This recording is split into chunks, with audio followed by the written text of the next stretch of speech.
प्रतिनिधि भारतीय राजनीतिक विचारक में आज जो हम जो ये पार्ट फर्स्ट में जो पेपर है प्रतिनिधि भारतीय राजनीतिक विचारक, इसमें आज हम मनु को पढ़ेंगे और मनु के साप्तांग सिद्धांत का एक विश्लेषण करने का प्रयास करेंगे। सबसे पहले हम ये जान लेते हैं, जब भी कोई विचारक है उसके पीछे की पृष्ठभूमि या उसके बारे में प्रमुख ग्रंथ कौन कौन से हैं। मनु को मानव सभ्यता का प्रवर्तक माना गया है और शतपथ ब्राह्मण की एक घटना है जिसके में ये कहा गया है कि जल प्लावन की घटना के पश्चात मनु ही शेष बचे थे। इस वजह से मनु को मानव सभ्यता का प्रवर्तक, प्रथम यज्ञकर्ता और प्रथम राजा माना गया। जल प्लावन की घटनाओं का उल्लेख लगभग दुनिया के सभी सभ्यताओं में मिलता है। भारत में भी जल प्लावन की घटना अहम मानी गई है पौराणिक व्याख्यानों में, और ये बात निकल के सामने आती है कि उस जल प्लावन की घटना के बाद मनु ही शेष बचे थे। मनुस्मृति के प्रणेता हैं और पौराणिक आख्यानों में एक मनु परंपरा का उल्लेख मिलता है, जिसके तहत हर काल के अनुसार विद्वानों ने अपना अपना योगदान दिया है। मनुस्मृति जितने भी पौराणिक आख्यान हैं उसमें स्मृतियाँ बड़ी महत्वपूर्ण हैं और स्मृतियों में भी मनुस्मृति सबसे महत्वपूर्ण है।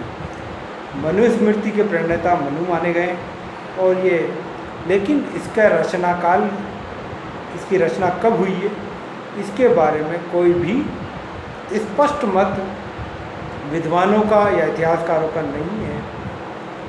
कई विद्वान मनुस्मृति का कार्यकाल 1400 से लेकर 1800 ईस्वी पूर्व कहते हैं, जबकि मैक्स मूलर कहते हैं कि ये ईस्वी पश्चात 600 ईस्वी पश्चात की घटना है। अब मनुस्मृति कोई राजनीतिक ग्रंथ नहीं है, बल्कि जीवन के लगभग हर सामाजिक जीवन के हर पक्ष को उसमें संहिताबद्ध करने की कोशिश की गई है और सामाजिक जीवन के सभी पक्षों का उल्लेख किया गया है। इसकी विषय वस्तु व्यापक है और मनुस्मृति में कुल 12 अध्याय और 2694 श्लोक हैं। यद्यपि अलग अलग समय में ये बात मानी जाती रही है कि ये श्लोकों की संख्या घट या बढ़ सकती कालक्रम के हिसाब से, लेकिन आज जो मनुस्मृति हमें मिलती है सामान्य रूप से प्रचलित है, उसमें 12 अध्याय और 2694 श्लोक हैं। मनुस्मृति का मूल विषय इस बात में माना गया है कि राज्य और धर्म, राज्य की सबसे पहले इस बात पर विवेचन किया गया है मनुस्मृति भारतीय राजनीतिक चिंतन में। मनु से जब इस चीज़ की शुरुआत होती है कि किस रूप में राज्य का जन्म हुआ, तो मनु इस बात को कहते हैं क्योंकि राज्य की उत्पत्ति अपने आप में एक बड़ा राजनीतिक प्रश्न है किसी भी राजनीतिक विचारक के सामने कि राज्य की उत्पत्ति किस रूप में हुई। मनु कहते हैं कि बलवानों के भय से तथा प्रजा में व्याप्त असुरक्षा के कारण ईश्वर ने राजा की सृष्टि की। अब यहाँ पे 2 पद हैं, बलवानों का भय था और प्रजाओं में व्याप्त असुरक्षा थी। इसकी वजह से मनु ने और इसकी वजह से राजा ने और इसकी वजह से ईश्वर ने राजा की उत्पत्ति की। अब लेकिन हमें ये नहीं समझना चाहिए कि मनु इस बात को नहीं समझ रहे थे कि राजा और राज्य में कोई फ़र्क नहीं है। इस संस्था के रूप में राज्य और एक व्यक्ति के रूप में राजा के फ़र्क को मनु बहुत अच्छे ढंग से समझते हैं और उसको व्याख्यातित करते हैं। अब राज्य की उत्पत्ति अगर बलवानों के भय से तथा प्रजा में व्याप्त असुरक्षा को दूर करने के लिए हुई है, तो राज्य का मूल कर्तव्य धर्म को स्थापित करना है। इस रूप में मनुस्मृति में ये बात कही गई है कि राज्य और धर्म एक दूसरे पर निर्भर है।